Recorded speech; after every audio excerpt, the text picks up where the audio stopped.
அன்பு தேவனுடைய சனமே, இந்த நாளிலே மறுபடியுமாக இந்த தொலைக்காட்சியின் மூலமாக உங்களை பார்ப்பது எனக்கு மிகுந்த மகிழ்ச்சியை தருகிறது.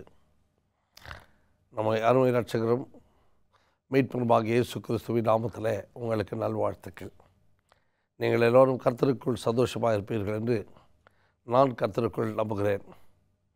ஆண்டவருடைய வசனம் சொல்லுகிறது, உன்னை என் உள்ளங்கையில் வரைந்து வைத்திருக்கிறேன், நீ என்னால் மறக்கப்படுவதில்லை, உன் மதில்கள் எப்பொழுதும் எனக்கு முன்பாக இருக்கிறது என்று சொல்லி அவர் சொல்லுகிறார். ஆண்டவருடைய அற்புதமான வார்த்தையை நான் தியானித்து கொண்டிருந்தேன். இந்த கையில் வரைஞ்சி வச்சுருக்கேன்னு சொல்கிறாரு. நம்ம கையோட பெருசானே, அவரும் நம்மளை மாதிரி தானே கை வச்சுருப்பார். அவருக்கு ஏதாச்சும் பெரிய கை இருக்குதா? அவர் எப்படி இவ்வளோ வரைஞ்சி வச்சுருப்பார் அப்படின்னு சொல்லி எனக்கு யோசனை. அப்போ உள்ளங்கையில் வரைந்து வைத்திருக்கிறேன் அப்படின்றாரு. சரி, உன் மதில்கள் எப்பொழுது எனக்கு முன்பாக இருக்கிறது அப்படின்றாரு. சரி, நீ என்னால் மறக்கப்படுவதில்லைன்னு சொன்னால் என் உரியம் எப்படி ஒரு கையிலக்கும் அப்படின்னு நான் யோசிச்சுக்கிட்டே இருந்தேன். அப்போ தான் இந்த கலியுகம் எனக்கு ஞாபகம் வந்துச்சு. இன்றைக்கி ஒரு மொபைல் வச்சுருக்கோம், ஒரு சின்ன மொபைல் தான். அந்த மொபைலை நீங்கள் பார்த்தீங்கன்னு சொன்னால் அது ஒரு சின்ன சிப்பி தான் வருது. இந்த உலகமே அதுக்குள்ளே வச்சுருக்கு. அப்போ இந்த பூமியில் இருக்கிற மண்டல வானம், ஆகாய மண்டலம், தண்ணீர்லாம்ங்கிறதெல்லாம் ஒரு சின்ன சிப்பிலே எடுத்து வச்சிருக்கும் போது இந்த அண்டசராசரத்தை படைத்த தெய்வம், மனுகுலத்தை படைத்த தெய்வம், எத்தனையோ கோள்களை ட்ரில்லியன் கணக்கில் உண்டாக்குன தெய்வத்துக்கு எவ்வளோ சின்ன சிப்பி இன்னும் வச்சுருந்தா நம்மளாம் பார்த்தாக்கா ஒரு ஒரு சின்ன சொட்டு தண்ணி தான் அப்படின்னு சொல்லி சொல்கிறார். நீங்கள் அந்த வசனத்தை படிச்சிங்கன்னா சொல்லுவார், அந்த ஜனகம், அந்த ஜாதிகள்லாம் ஒரு சின்ன ட்ராப் வாட்டர் அப்படின்வார், ஒரு சின்ன துளி, நீர்த்துளிகள் அப்படின்னு சொல்லுவார். அப்போ ஒரு நீர்த்துளியை அவர் உள்ளே வச்சுக்குவார்னு சொன்னால் இந்த ஜனமெல்லாம் ஒரு நீர்த்துளி மாதிரி அவர் கையில் இருக்குன்னா அவர் கையில் எவ்வளோ சின்ன சிப்பு இருக்குன்னு யோசிச்சு பாருங்களேன். எவ்வளோ அற்புதமான ஒரு தெய்வம். நீ நானும் எவ்வளோ பெருசு கையில் பார்க்க வேண்டிய அவசியம் இல்லை. ஒரே ஒரு சின்ன நீர்த்துளி மாதிரி தான் இந்த பூமியில் இருக்கிற அவ்வளோ பேரும் அவர் கையில். அப்போ அவர் எவ்வளோ ஞானமுள்ள கடவுள் அப்படின்றத இதை வச்சு நீங்கள் நான் தெரிஞ்சுக்கலாம். அதனால தான் ஆண்டு சொன்னார், அவ்வளோ தைரியமாக அந்த ஆண்டவர். ஏன்னா அவர் பொய் சொல்ல மனுஷன் அல்ல, பொய் சொல்கிறதுக்கு மனுஷகுமாரன் அல்ல, மனமாற ஒரு மனுஷனும் அல்ல. அதனால் பொய் சொல்லாத கடவுள், மனமாறாத கடவுள், சொன்னதை சொன்ன மாதிரியே காட்டுற கடவுள், உள்ளதை உள்ளதுன்னு இல்லைனா இல்லைன்னு சொல்கிற கடவுள் சொல்லிக் கொடுக்குற ஒரு நல்ல பாடம் என்னன்னு சொன்னால், நீ என் உள்ளங்கையில் இருக்காய், உன் மதில்கள் எப்பொழுது முன்பாக இருக்கிறது, நீ என்னால் மறக்கப்படுவதில்லை என்பது எத்தனை உண்மை, எத்தனை ஆச்சரியம், எத்தனை அற்புதம் பிரியமானவர்களே. இப்படிப்பட்ட ரகசியமான கருகலான வார்த்தைகளை நீங்களும் நான் புரிந்து கொள்ள வேண்டுமானால் ஒருவருடைய ஒத்தாசை நமக்கு தேவை. ஆண்டவராகிய இயேசு கிறிஸ்து சொன்னார், நான் போகிறேன், என் பிதாவினிடத்திற்கு போகிறேன், ஆனால் நான் போய் ஒருவரை அனுப்புவேன், அவரை அனுப்பாவிட்டால் அது உங்களுக்கு கடினமாக போய்விடும். ஒரு தேற்றவாளனை உங்களுக்காக அனுப்புகிறேன், அவர் வருவார், உங்களை சகல சத்தியத்துக்குள்ள வழி நடத்துவார் என்று சொல்லி அழகாக சொல்லிவிட்டு சென்ற அந்த ஆண்டவர் நமக்காக பரிசுத்த ஆவியானவரை இந்த பூமிக்கு அனுப்பிவிட்டு சென்றார் என்று நாம் பார்க்கிறோம். பிரியமானவர்களே, ஆண்டவருடைய வசனம் மிகவும் தெளிவாக சொல்லுகிறது. என்னோடு கூட எடுத்தவர் வாசிக்கலாம். லூக்காவின் புஸ்தகம் 11ஆம் அதிகாரம் 13வது வசனத்தை நான் வாசிக்கிறேன். பொல்லாதவர்களாகி நீங்கள் உங்கள் பிள்ளைகளுக்கு நல்ல ஈவுகளை கொடுக்க அறிந்திருக்கும் போது பரமபிதாவானவர் தமிழத்தில் வேண்டிக் கொள்ளுகிறவர்களுக்கு பரிசுத்த ஆவியை கொடுப்பது அதிக நிச்சயம் அல்லவா? யாரை கொடுப்பது? பரிசுத்த ஆவியை கொடுப்பது. உங்களுக்கும் எனக்கும் பரிசுத்த ஆவியை கொடுப்பது மிக உன்னதமான ஒரு காரியம். அவரோட பழகணும், தெய்வத்தோட பழகி, தெய்வத்தோடு சஞ்சரித்து, தெய்வத்தோடு ஒன்றித்து ஒரே ஒரு மாம்சமாக மாறணும், இரண்டு மனமோ ஒரு மனமாகணும்னு சொன்னால் யாருடைய உதவி தேவைன்னு சொன்னால் பரிசுத்த ஆவியாருடைய ஒத்தாசை தேவை. இன்றைக்கி நிறைய பேர் பரிசுத்த ஆவி அது, பரிசுத்த ஆவி சக்தி, பரிசுத்த ஆவி தெய்வம் இல்லை அப்படின்னெல்லாம் சொல்லிக்கொண்டு வேதத்தை புரட்டுகிற கிறிஸ்தவ ஏராளம். பிரியமானவர்களே, ஆண்டவருடைய வசனம் மிகவும் தெளிவாக இருக்கிறது. நீங்கள் சந்தேகமாக இருந்துச்சுன்னு சொன்னால் அந்த ரோமருக்கு எழுதுகிற புஸ்தகத்துக்கு உங்களுடைய கவனத்தை திருப்பிக்கங்க. அந்த ரோமருக்கு எழுதுகிற புஸ்தகம் நிறைய பேர் நினச்சிட்டு இருக்கிறாங்க ஆவியான தேவனுக்கு ரூபம் ஒன்றும் இல்லையே என்று சொல்லி பாடிக்கொண்டிருக்கிற கூட்டங்கள் யாராலும். ஆனால் வேதவசனம் மிகவும் அழகாய் சொல்லுகிறது. 8ஆம் அதிகாரம் 26 படிப்போம். அந்தபடியே ரோமர் 8:26. அந்தபடியே ஆவியானவரும் நமது பலவீனங்களில் நமக்கு உதவி செய்கிறார். அவர் என்றுதான் இங்கே சொல்கிறது. நாம் ஏற்றபடி வேண்டிக் கொள்ள வேண்டியதென்று அறியாமல் இருக்கபடியால் ஆவியானவர் தாமே வாக்கு கடங்காத பெருமூச்சுகளோடு நமக்காக வேண்டுதல் செய்கிறார். ஆவியானவர் தேவனுடைய சித்தத்தின்படியே பரிசுத்தவான்களுக்காக வேண்டுதல் செய்கிறபடியால் இருதயங்களை ஆராய்ந்து பார்க்கிறவர் ஆவியின் சிந்தை என்னதென்று அறிவார். அவர் நம்ம ஜெபம் பண்ணுறது எப்படி, வேண்டது எப்படி அப்படின்னு தெரியாததுனால அவர் வாக்கு கடங்காத பெருமூச்சோடு, யாரால் மூச்சு விட முடியும்? மனுஷனால் தான் மூச்சு விட முடியும். அவர் ஆவியாகவும் இருக்க முடியும், அவர் மனுஷனாகவும் இருக்க முடியும். அவர் தான். அவர் வருவார். அவர் வந்து என்ன செய்வார் என்று சொல்லி இந்த யோவானில் பாருங்கள், எவ்வளோ அழகாக சொல்கிறா பாருங்கள். யோவான் 16ஆம் அதிகாரத்துக்கு உடைய கவனத்தை திருப்பிக் கொள்ளுங்கள். அந்த 16ஆம் அதிகாரத்தில் அவர் சொல்கிறா பாருங்கள், 13வது வசனம் சொல்லுது, சத்திய ஆவியாகி அவர் வரும்போது சகல சத்தியத்துக்குள்ளும் உங்களை நடத்துவார். அவர் தம்முடைய சுயமாய் பேசாமல் தாம் கேள்விப்பட்டவைகள் யாவையும் சொல்லி வரப்போகிற காரியங்களை உங்களுக்கு அறிவிப்பார். 8வது வருஷம் என்ன அழகாக சொல்ல பாருங்க. அவர் வந்து பாவத்தை குறித்தும் நீதியை குறித்தும் நியாயத்தீர்ப்பை குறித்தும் உலகத்தை கண்டித்து உணர்த்துவார். இதான் வரார். இதுதான் அவர் வர்றது. நிறைய பேர் அவர் வருகையை பற்றி தவறான ஒரு கொள்கை, தவறான ஒரு வார்த்தை, தவறான ஒரு காரியம். அவர் வருவார் அப்படின்னு சொன்னோடனே இவனுக்கு ஆவியானவர் வந்துட்டோடனே அவனுக்கு ஒரு அபிஷேகம்ன்ற பேரில் ஏமாத்திக்கிட்டே சுற்றுற ஒரு கூட்டம் இன்றைக்கும் உலகத்தில் இருக்கத்தான் செய்யுது. அதை நம்ம அட்வென்டிஸ்ட் திருச்சபை மக்கள் நன்றாக புரிந்து கொள்ள வேண்டும். பிரியமானவர்களே, நீங்களும் நானும் ஆவியானுடைய வழிநடத்தல் தெரியலன்னு சொன்னால் மற்றவங்களுக்கு போய் அதை சொல்ல முடியாது. அந்த ஆவியானவர் வந்தார்னா அவர் என்ன செய்வார் அப்படின்னு சொல்லி பைபிள் ரொம்ப தெளிவாக சொல்லுது.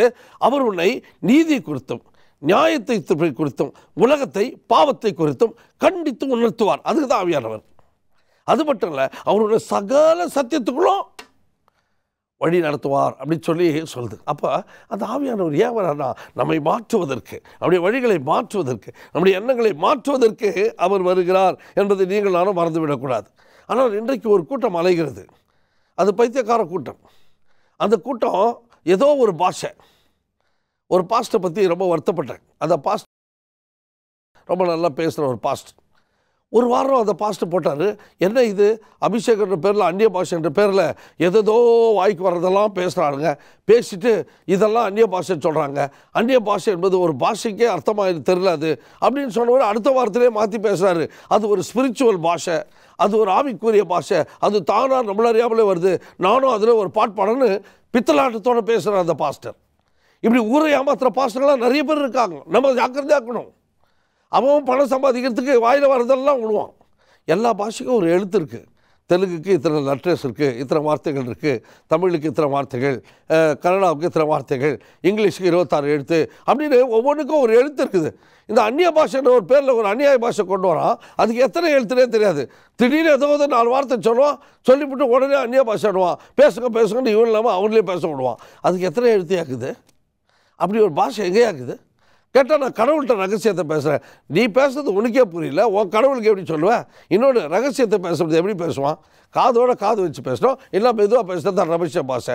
இவன் லபஷமா ஓ ரிக்கரி மாறா லபஷமான்ட்டு அப்படியே அவன் பாட்டு குதிக்கிறதும் துணியெல்லாம் கீழே விடுறதும் ஒருத்தர் டான்ஸ் அண்ணே வந்துருக்கிறான். கேட்டாக்கா இது அந்நிய பாஷை, இது ஆவியானுடைய வழி நடத்தலைன்னா.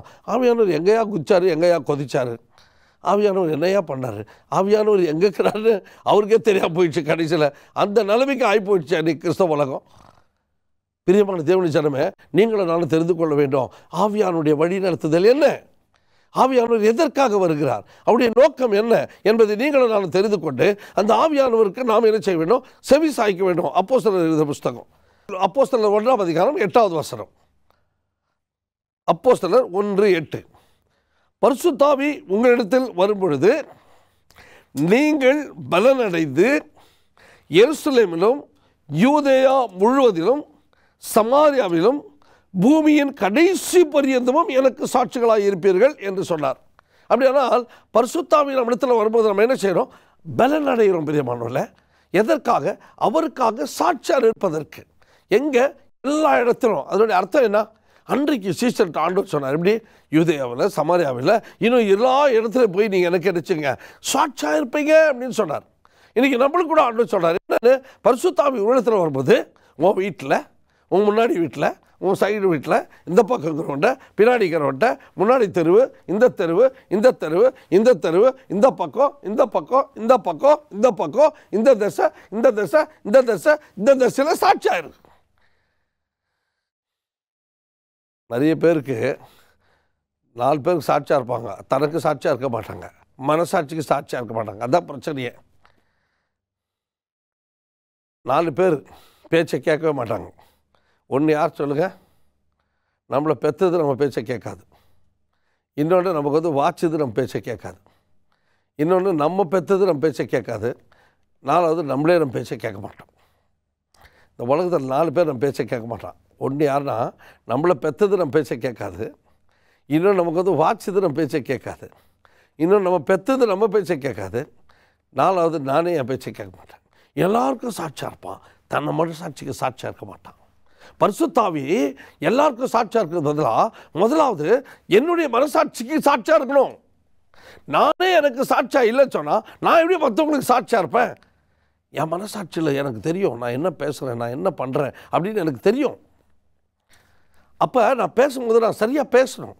என் மனசாட்சிக்கு ஏற்ற மாதிரி நான் பேசலைன்னா, அது தெய்வ சாட்சிக்கு ஏற்ற மாதிரி நான் வாழலைன்னா, பரிசுத்தாவிக்கு விரோதமாக நான் போனேன்னு சொன்னால் என் பாவங்கள் மன்னிக்கப்படாதுன்னு என் மனசாட்சிக்கு முதலாவது தெரியணும். முதல்ல நான் மாறணும், என் வாழ்க்கை மாறணும், என் வழிகள் மாறணும், என் சிந்தனைகள் மாறணும். அதை விட்டுட்டு சிலர் பாருங்கள், பரிசுத்தாவி என்ற பேரில் ஏசாயா 28:11 ரொம்ப இதை ஒரு வசனத்தை வச்சுட்டு ஊரையே ஏமாத்துறாங்க பாருங்கள். பரியாச உதடுகளினாலும் அந்நிய பாஷையினாலும் இந்த ஜனத்தோட பேசுவேன். இதுக்கு என்ன அர்த்தம்னு கேட்பாருங்க. பரியாச உதடுகள்னால் என்ன? இவங்க நினச்சிருக்காங்க ஏதோ உனக்கு வாயில் கொளருது தான் பரியாச உதடு. பரியாச உதடுனா, பரியாசனா கேலி பண்ணுறது. கேலி பண்ணுறவங்க வாயிலிருந்து, அந்நிய பாஷை பேசுகிறவங்க வாயில் இருந்து இந்த ஜனத்தோட பேசுவேன் அப்படின்னா என்ன அர்த்தம்? அப்படின்னா முதல்ல அந்நிய பாஷைனா என்ன அர்த்தம்னா, அந்நிய தேசத்தில் இருக்கிறவங்க நம்மளை திட்டுற மாதிரி நடந்துக்கூடாது அப்படின்றது. ஆந்திராவில் இருக்கிறவங்க, தமிழ்நாட்டில் இருக்கிறவங்க குறை சொல்லக்கூடாதுன்றது அர்த்தம். இல்லை அமெரிக்காவில் இருக்கிறவங்க, இந்தியாவில் இருக்கிறவங்க குறை சொல்லக்கூடாதுன்னு தான் அந்நிய பாஷை. அது பயணிச்சக்கூடாது, பேசக்கூடாதுன்னு அர்த்தம். அந்நிய பாஷைனாலும் பரியாச உதடுனா என்ன? எங்கள் பெங்களூர் வருஷம் ஒரு காரியம் நடக்கும். என்ன நடக்குன்னா, கிறிஸ்மஸ் ப்ரோக்ராம் நடத்துவாங்க. உண்மையிலே எங்கள் கர்நாடகாவில் அருமையான எம்எல்ஏ எம்பிஸு இவங்கெல்லாம் ரொம்ப அருமையான ஜனம். அவங்க என்ன பண்ணுவாங்கன்னா, இந்த கிறிஸ்தவங்களை கூப்பிட்டு ரொம்ப நம்பிக்கை அவங்களுக்கு. இவங்க பாட்பாடி ஜோமனா அந்த வருஷமெல்லாம் நல்லாயிருக்குன்னு சொல்லி கிறிஸ்மஸ் வரும்போது, நியூ இயர் வரும்போதெல்லாம் கூப்பிட்டு அந்த கிறிஸ்மஸ் பாட்டை பாட சொல்லுவாங்க. பாட சொல்லி அந்த ஒரு பாஸ் இருந்துச்சு அழகாக பிரசவம் பண்ணி ஜோம் பண்ணி அனுப்புனாங்கன்னா போதும், அவங்க எல்லாருக்கும் சந்தோஷம். கடவுளை பற்றி நம்பாதவங்க, இயேசுவை பற்றி நம்பாதவங்க, அவர்கள் கேலி பண்ணுறவங்க இயேசுவை நேசித்து அந்த ஆசீர்வாதத்துக்காக காத்திருப்பாங்க. இப்படி வருஷம் நடக்கும்போது திடீர்னு ஒரு நாள் என்ன பண்ணிட்டாங்க, ஒரு கூட்டம் போச்சு. அந்த கூட்டம் உட்காந்துக்குது. இது மாதிரி 4-5 சர்ச்சிலேருந்து கூப்பிட்டாங்க, போயிட்டாங்க. ஒரு இன்னொரு சர்ச்சிலேருந்து இந்த ஆடுற சர்ச்சுக்கு இதில் ஆடுற பாடுற சர்ச்சு, துதிக்கிற கொண்டாடுற கூத்தாடி சர்ச்சு, அந்த சர்ச்சிலேருந்து ஒரு கூட்டம் போச்சு. அந்த பாஸ்டர் போகாமல் ஒரு 10 பேர் அனுப்பிவிட்டார். ஒரு 5 ஆம்பளை 5 பொம்பளை. 10 பேர் மேலே ஏறி கிருபன்னு டான்ஸ் ஆடிட்டு இந்த பொம்பளை ஆம்பளை தூக்குறது, ஆம்பளை பொம்பளை தூக்குறது. கீழே இந்த ஒரு எம்எல்ஏ எழுந்திரிச்சு வந்தார். ஷடாப் அப்படின்னார். நிறுத்தியா அப்படின்னார். நிறுத்துன்னு சொல்லிட்டு ஒரே வார்த்தை கேட்டார், எப்போயா இந்த சர்ச்சு கிளப்பாக மாறுச்சு? எப்போயா கிறிஸ்தவ மதம் கிளப்பு மதமாக மாறுச்சு? கிறிஸ்தவ மார்க்கம் சொன்னால் பரிசுத்தம் இருக்கும், பயம் இருக்கும், பக்தி இருக்கும், பாவத்தை குறித்த பயம் இருக்கும். இவன் என்னன்னா ஆம்பளை மேலே பொம்பளை இருக்கிறான், பொம்பளை மேலே ஆம்பளை டான்ஸ் ஆடுனுக்கிறானே. இங்கிருந்து வெளியே போங்க, இனிமேல் உங்களுக்கு கிறிஸ்மஸை கொண்டாட உள்ளே வரக்கூடாது, வச்சு விட்டானுங்க. பரியாச உதடுகள் நம்மை கேவலமாய் பேசுகிற நிலைமைக்கு கிறிஸ்தவ மார்க்கம் போய்விட்டது. ஆகவே தான் இன்றைக்கு இந்த நிலைமையில் இவர்கள் இதையும் வைத்துக்கொண்டு ஊரை ஏமாற்றி அலைந்து கொண்டிருக்கிறார்கள். பிரியமானவர்களே, நீங்களும் நானும் சரியில்லைன்னா வெளியே இருக்கிறவன் கடவுளை பற்றி தெரியாத நம்மளை கேள்வி கேட்பான். அப்படி கேட்குற நிலைமையில் வச்சுட்டு அவங்கள மாதிரி என்ன மாதிரி பரிதபிக்கப்பட்ட கேவலமான கிறிஸ்தவர்கள் யாருமே கிடையாது. அவ்வளவு மோசமான ஒரு சூழ்நிலைக்கு நாம் போய்விடுவோம். ஆகவே தான் ஆண்டவர் சொன்னார், அந்நிய பாஷை கொண்டும் பரியாச துண்டுகளை கொண்டும் பேசுவேன்னு. இவன் என்ன பண்ணிட்டான்? இதை வச்சுக்கிட்டே ஊரை ஏமாற்ற ஆரம்பிச்சிட்டான். இன்றைக்கு எத்தனை போதகர்கள் தெரியுமா? அநேக கள்ள போதகர்களும் அநேக கள்ள தீர்க்கதரிசிகளும் மேலும் இதை செய்து கொண்டிருக்கிறார்கள். யார் கள்ள தீர்க்கதரிசி, யார் கள்ள போதகர்கள் என்பதை பின்னாடி வருகிற நாட்களில் நாம் பார்ப்போம். பிரியமானவர்களே, இப்படி தான் இன்றைக்கு பரிசுத்த ஆவியாருடைய பெயரை சொல்லிக்கொண்டு அசுத்த ஆவியோடு ஓடிக்கொண்டிருக்கிற ஏராளமான கிறிஸ்தவர்கள் இன்றைக்கு ஏராளம். பரிசுத்த ஆவியினுடைய வேலை என்ன? நீங்களும் நானும் நன்றாக தெரிந்து கொள்ள வேண்டிய சூழ்நிலை இது. பிரியமானவர்களே, ஜெப சிந்தையோடு நாம் காத்திருப்போம். பரிசுத்த ஆவியாருடைய வேலை என்ன என்பதை நீங்களும் நானும் தெரிந்து கொள்ள வேண்டும். அவர் வரும்பொழுது நம்மை சாட்சி உள்ளவர்களாக அவர் மாற்றுவார். அவர் நமக்கு ஜெபிக்க கற்றுக் கொடுக்கிறார். அநேக காரியங்களை நாம் ஜெபிப்பதற்கு கற்றுக்கொள்ள வேண்டும். நாம் அநேக சூழ்நிலையில் எப்படி ஜெபிப்பது என்று கூட தெரியாத நிலைமையில் ஓடிக்கொண்டிருக்கிறோம்.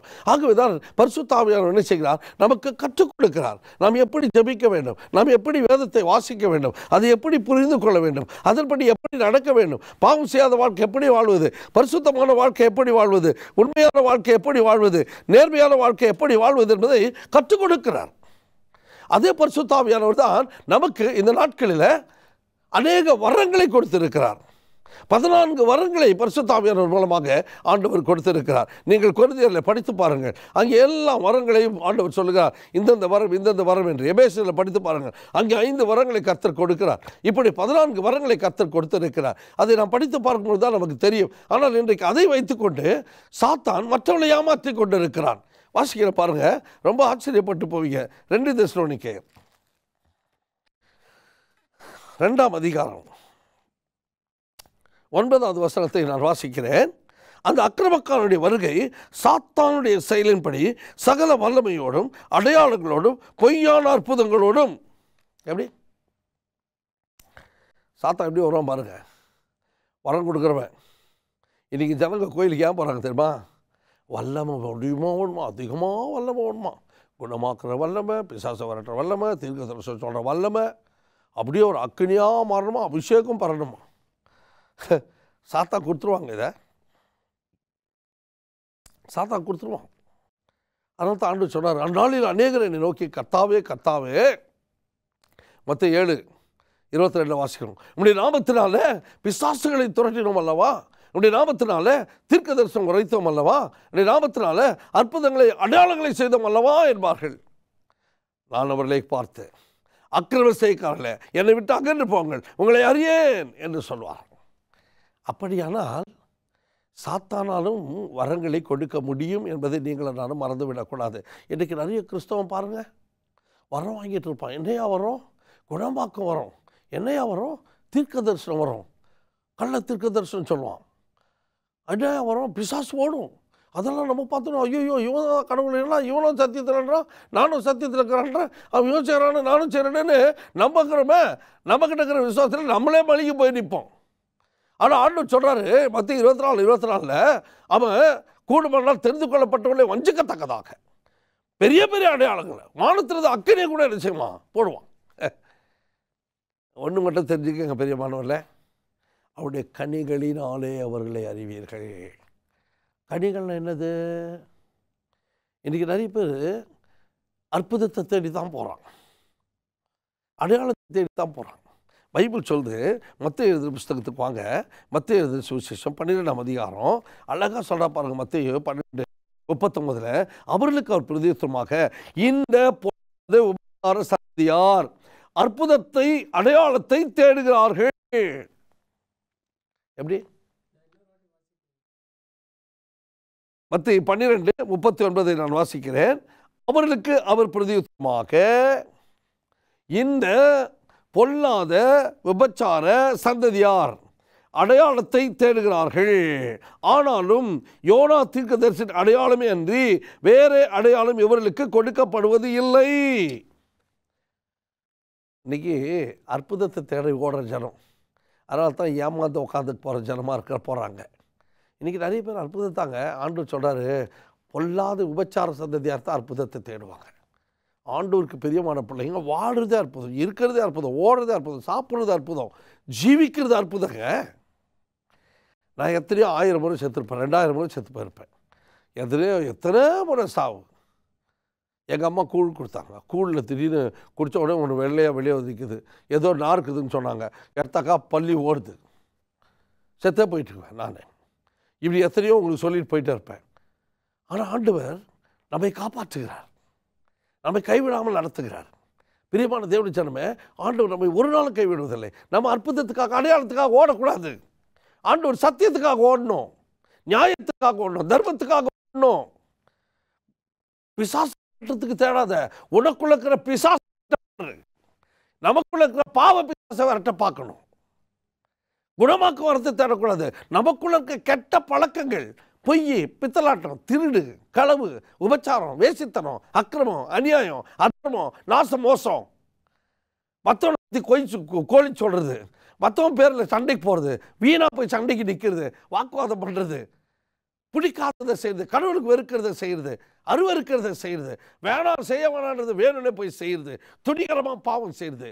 இப்படிப்பட்ட பிசாசு குணத்தை நம்ம உள்ள வச்சுக்கிட்டு எனக்கு பிசாசு ஓட்ட வரக்கூடாது கேட்குறது எந்த விதத்தில் நியாயம்? இப்படி வல்லமையும் அபிஷேகம் வந்துருச்சுன்னு சொல்லி இங்கே வந்து அபிஷேகத்தை கேட்டு வெளியே போனால் ஓடுறது எங்கே நியாயம்? பிரியமானவல்ல, நிறைய காரியங்களை சொல்லிகிட்டே போவேன். ஆனால் வரம் கிடைச்சிரும், சாத்தானை கொடுத்துருவான்.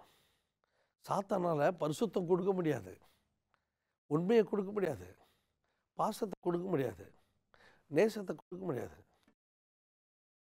உன்னை உண்மை உள்ளவனா, நேர்மை உள்ளவனா, நியாயம் உள்ளவனா, தர்மம் உள்ளவனா உன்னை வைக்க முடியாது. சாத்தானால உன்னை பரிசுத்தமான வாழ வைக்க முடியாது, உத்தமமான வாழ நிறுத்த முடியாது. ஆக்குவான், பிச்சைக்காரன் ஆக்கிடுவான். ஏன்? பலவிதமான பாவத்துக்குள்ள தள்ளி உன்னை எல்லா சந்தோஷத்தை அனுபவிக்க வைப்பான், உலகம் இருக்கிறதெல்லாம். ஆனால் அந்த வார்த்தையும் கொடுத்துருவான். இவன் யோசிப்பான், நான் இதெல்லாம் பண்ணுறேன் யாருக்கும் தெரியாமல் இதுவும் நடக்குது எப்படி? அவன் நினச்சிருக்குவான், ஓ ஏசாமி யாரோ தெரியாதவர், இவனை விட ஏசாமி பாவம் டம்மி பீஸுன்னு இவன் நினச்சிருக்குவான். சத்தியம் தெரியாத திருட்டு குருட்டு கிறிஸ்தவர்கள், போதகர்கள் நிறைய பேர், கள்ள தீர்க்கதரிசிகள் நிறைய பேர், புரிந்து கொள்வதற்கே முடியாது கணனித்திரை ஆவியை பெற்றவர்கள். நீங்களும் நான் நன்றாக புரிந்து கொள்ள வேண்டும். வரம் கிடைக்கும், ஆனால் வரத்துக்கு பதிலாக பரிசுத்தம் கிடைக்குதான்னு பாருங்கள். உத்தமம், நீதி, நேர்மை, நியாயம், தர்மம் நமக்குள்ளே இருக்குதா பாருங்க. அதுதான் பரிசுத்த ஆவியானுடைய வழி நடத்துதல். பிரியமானவர்களே, அந்த பரிசுத்த ஆவியானவர் என்ன செய்கிறார் என்பதை அடுத்த முறை நாம் வருகிற நாட்களில் சிந்திப்போம். நீங்கள் நான் ஆழமாக அதை குறித்து படிப்போம். கர்த்தர் நம்மோடு கூட இருந்து நம்மளை ஒவ்வொரு நாளும் நடத்துவார். ஆண்டவராக பரிசுத்த ஆவியார் நம்மிடத்தில் வரும்பொழுது நாம் பலனடைந்து பல இடங்களுக்கு சாட்சிகளாய் நிற்பதற்கும் சாட்சிகளாய் வாழ்வதற்கும், ஏன் ஆண்டவர் சித்தமானால் இரத்த சாட்சிகளாய் மரிப்பதற்கு கூட நாம் ஆயத்தமாக வேண்டும். அவருடைய பாடுகளை நீங்கள் நான் சுமப்பதற்கு ஆயத்தமாக வேண்டும். அப்படிப்பட்ட வாழ்க்கை வாழ்வதற்காகத்தான் ஆண்டவர் பரிசுத்த ஆவியை அனுப்பியிருக்கிறார். இன்னும் பரிசுத்த ஆவியை எதற்காக அனுப்பினார் என்று சொல்லி வருகிற நாட்களில் நாம் தியானம் செய்வோம். கர்த்தர் தாமே நம் ஒவ்வொருவரையும் ஆசீர்வதிப்பாராக. தலைகளை தாழ்த்தி ஜெபம் செய்வோம். எங்களை நேசிக்கிற வல்லமை உள்ள ஆண்டவரே, மாறாத நாமத்திற்கு நன்றி ராஜா. இதுவரைக்கும் எங்களை தாங்கி ஏந்தி சுமந்து வழி நடத்தி வந்த கர்த்தர் இனிமேல் கூட எங்களை தாங்கி ஏந்தி சுமந்து கொள்ளும்படி ஜெபிக்கிறோம். இதோ இந்த நாளிலே கேட்ட ஒவ்வொரு பிள்ளைகளையும் நீர் ஆசீர்வதியும். அவருடைய இதய கண்களை திறந்தரலும், மனப்பூர்வமாக உடைய சத்தியத்தை தியானிக்கவும், உம்மோடு பழகுவதற்குரிய அந்த சம்பாஷணை செய்வதற்குரிய ஆண்டவரை உம்மோடு சஞ்சரிக்கக்கூடிய அந்த சூழ்நிலைகளை ஒவ்வொரு பிள்ளைகளுக்கும் ஏற்படுத்தி தாரும். காத்துக்கொள்ளும், வழி நடத்தும், ஆசீர்வதியும். இயேசுவின் திருநாமத்தில் வேண்டிக் கொள்கிறோம் எங்கள் ஜீவனுள்ள நல்ல தகப்பனே. ஆமென், ஆமென், ஆமென்.